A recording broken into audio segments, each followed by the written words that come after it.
Welcome to the Communicating Capital podcast, where finance and communication get a fresh perspective.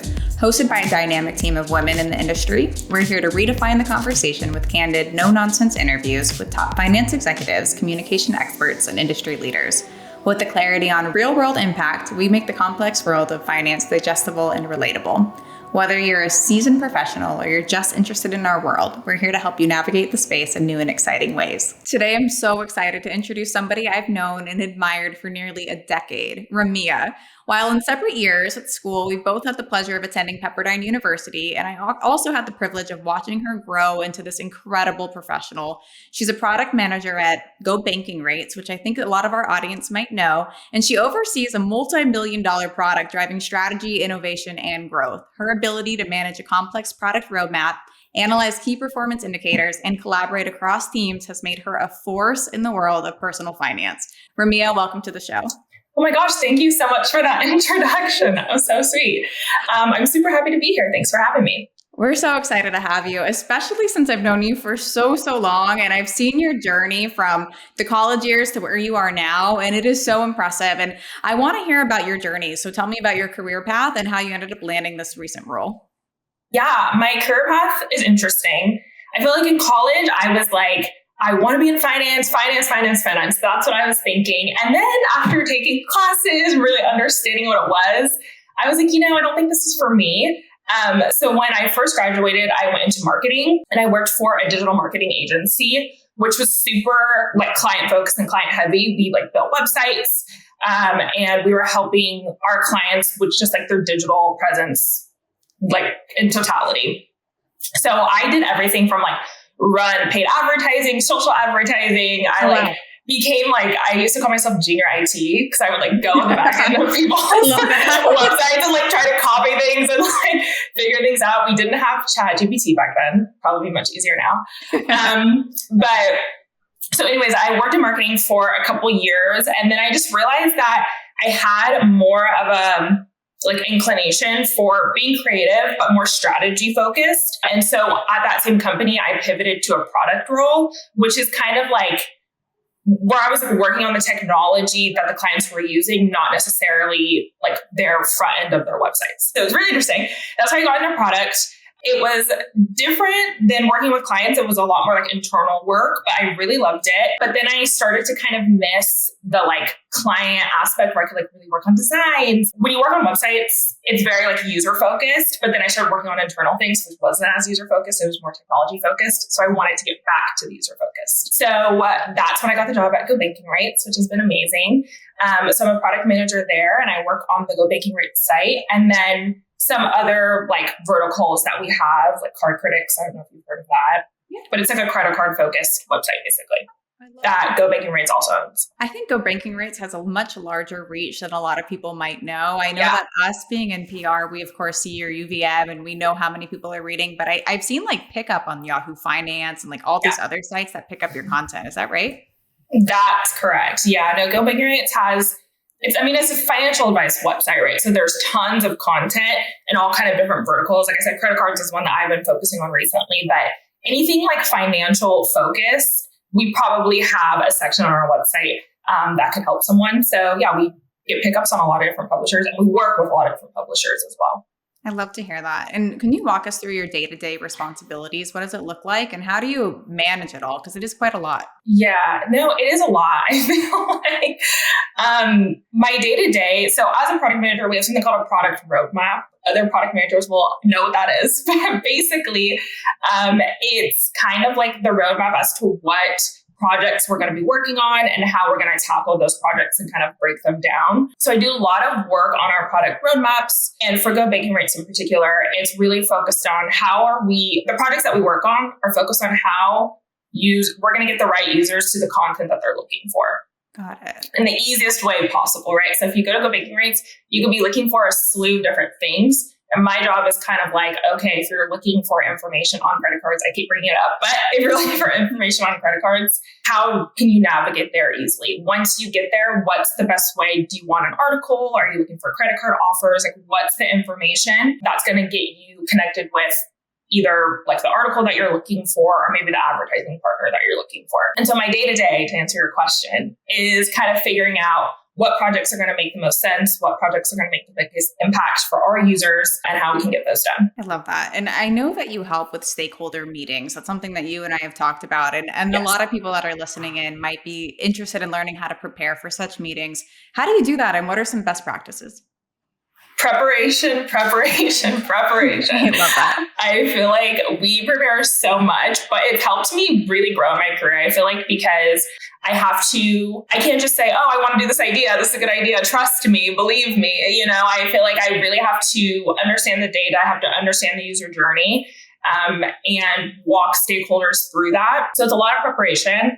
I put together slide decks, which I feel like visuals are helpful, where you can kind of walk through, this is the plan, this is the timeline, and this is why we're doing it and the impact it's going to have on the user. And then ultimately stakeholders care about the business. So we have to explain that part as well. I love that you're talking about maintaining clear and effective communications with stakeholders. Are there any challenges that you find with that? I mean, hard question.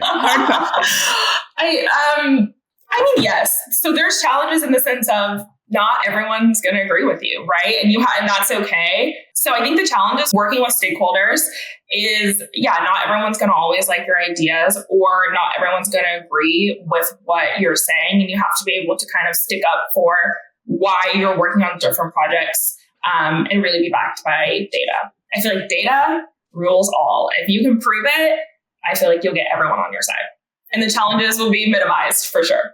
Totally. So preparation and data, and always back up what you're saying. I do like that. I think that's so incredibly important, especially in not only your role, but also a lot of things that elevate too. So yeah, I definitely agree.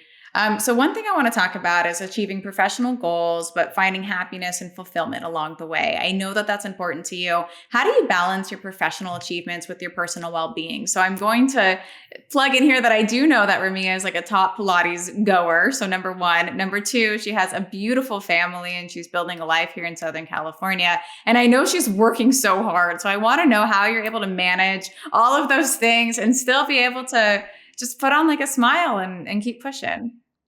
I think I've always been one of those people that like looks toward the future, so I can like see the end goal.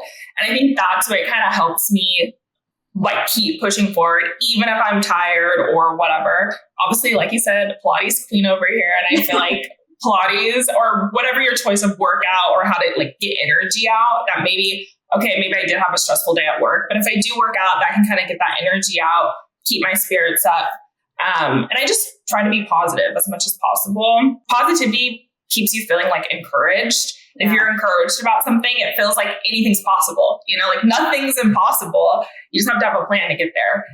But as long as you have that mindset, I think you're golden. So I feel like professionally, I'm a go-getter for sure. But on the side, I just try to stay positive, have goals, and always look towards the future and how I can achieve those goals. And I've achieved some of them. So the way I do things maybe works. It does work. And you know what I love most about, of course, coming from your inside group and looking at what you're doing now and how you apply it, you're uplifting all the people around you. So like people similar to myself who I'm like, maybe I might be having a bad day at work or something's happening. I know I could always count on you and be like, look, you're getting after it. You're trying to get from point A to point B. That's just noise. Like get through it. You know the end goal, just get over to that point. And I'm like, I love you. Like, thank you for that. And just text me, we'll do a Pilates class and you'll forget all about it by the end. So true. So true.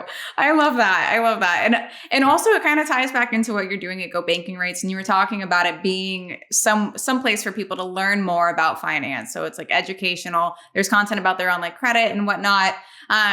So when you're applying those principles to your day-to-day life, it's something that you could also apply to your workplace. And that's something I admire for sure. Absolutely. I have a really important question for you, and it's something that I've been asking all of our guests. If somebody's trying to break into your role of product management, because there's people that have worked in PR that want to move over to product management. There's people that are in IR that even want to be in product management. What advice would you give them of how to get started and how to succeed? Product is a hard one for sure. I feel like it's because you kind of have to be like technical, but you also have to be creative. Yeah. But if that sounds like you and you're like, okay, that sounds like something that I can do, I think definitely being confident in yourself, being able to communicate effectively is going to like in product, if you can't communicate, it's not the job for you. I feel like PR is similar, right? It's literally communications. Yep. So yeah, being able to communicate effectively. And then I feel like I talked about data slightly, but I think being able to understand data, look at different reports, think creatively and outside the box. That's really going to help you. So yeah, I feel like just be confident in who you are and show your skills. But honestly, I think anyone can do it. I really do. I love that. It plays back to your positivity that you were saying that you think anybody can do it. But something you just said was analytically. So there's analytical data, and then you're thinking creatively about the analytical data, which is not that easy for people to do, especially with my brain might be like, I don't know what to do with that. Can you explain, was that always something that came easy to you, or did you have to learn that over time? And are you still honing those skills?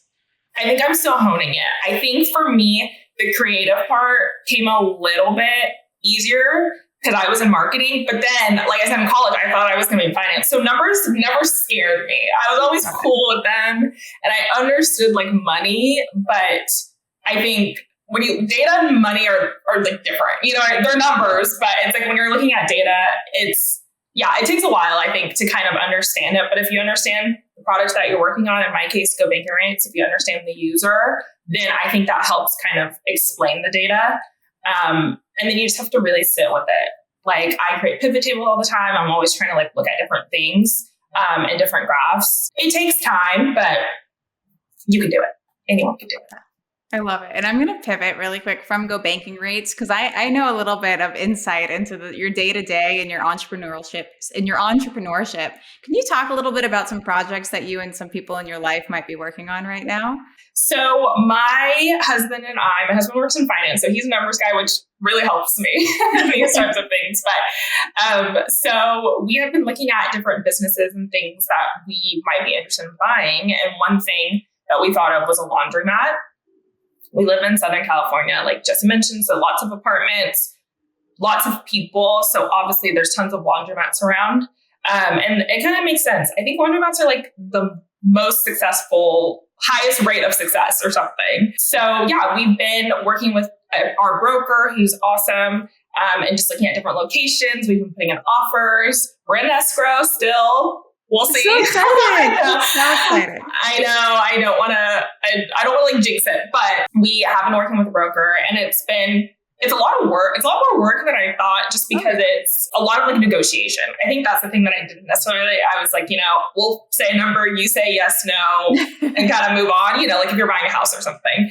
But it's a lot of back and forth because it's like you're trying to analyze, or you're trying to understand like the profitability of the business, and then make an offer based off that profitability. But then you go through due diligence, and there's all these things that can like change your perception of how profitable it is. So anyways, it's a lot of negotiation and a lot of back and forth, but hopefully when we close, it's something that we can call our own, and we can kind of, put our own time into and be the owners of that business. So it's exciting. I've never owned anything before. I've always been an employee, or owned a business. So it's exciting, and yeah, hopefully we close.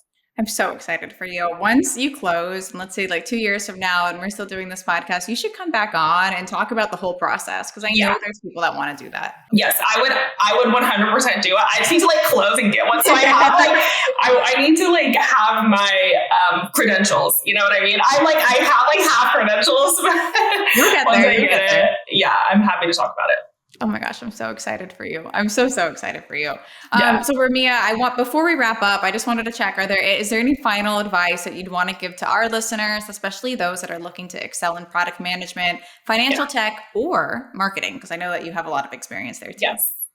Yeah. I think just believing in yourself, being confident in yourself, just believing really nothing's impossible. You can do anything that you set your mind to. I think that's really just like the best mindset to have. And I think planning and preparation, if you prepare for anything that you're going to do, you can probably do it, and you'll probably be successful at it. I feel like people tend to miss the preparation piece. And it might take years. You might have to be patient, but you can do anything you set your mind to. I love that so much. Ramia, thank you so much for joining us today. Yeah. For our listeners who want to learn more about Ramia's journey or GOBankingRates, be sure to check out the links in our show notes. As always, thank you for tuning in to Communicating Capital.